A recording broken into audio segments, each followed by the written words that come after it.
I'm sorry about that, folks. We were doing volume of a sphere.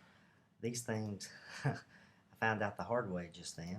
These things can only be 15 minutes long, and when you go over time, it kind of cuts you off. Okay, so we were doing volume of a sphere, and we said volume equals 4/3 pi r cubed, and I had drawn a nice looking sphere before. This one probably won't be as nice. And we said that the diameter was 10 centimeters.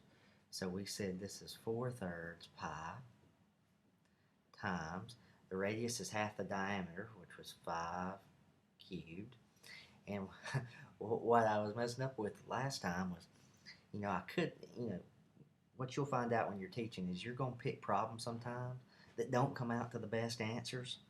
I could have picked one. I should have picked one that came out to a nice round answer for you, but I didn't.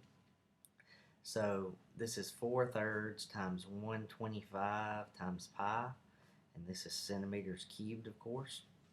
Now 125 times 4/3 just gives you 500 over 3 times pi. So I'm sure if you get one that's that nasty, just go ahead and put 3.14 in and give me a decimal answer. It's fine. Or you can leave it like that. Just make sure that fraction's reduced. But I would take 3.14, plug it in for pi, and multiply it out and get my answer.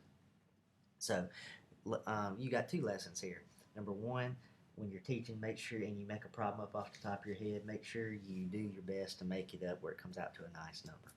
All right, so and always know how long your videos are when you're making them so you don't run out of time. All right, so this would be the conclusion to our volume lesson. One thing I want you to realize, though, be careful when multiplying things that have units, okay? Because the one thing you need to realize is when you're dealing with units, okay? When you're dealing with units, you always want your measurements to be the same. So in other words, if I have a height that's, you know, 3 inches and a length that's 12 feet, these units need to be the same. So you would need to convert one of these, convert either inches to feet or feet to inches. Now, if it's a multiple choice problem, you'll be able to look at the answers because they'll have the units out beside it, and you'll know which one to convert to. There was a problem on your homework where in quiz that was set up like this, and what you needed to do was convert the inches to feet because all the possible answer choices were in feet. So you needed to convert that inches to feet.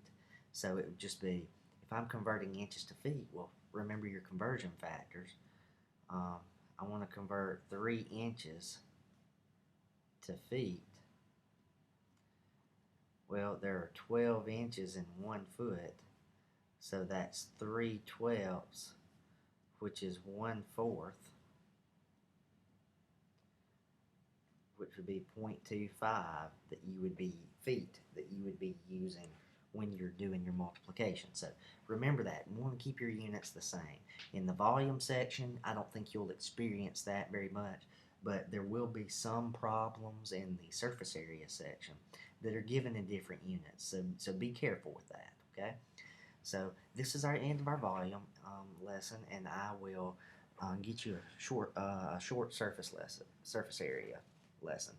Now, remember, these are general problems. I'm going to expect you to apply them, okay? I've given you the general concepts, okay? Hopefully this helped, and please let me know if you need something else.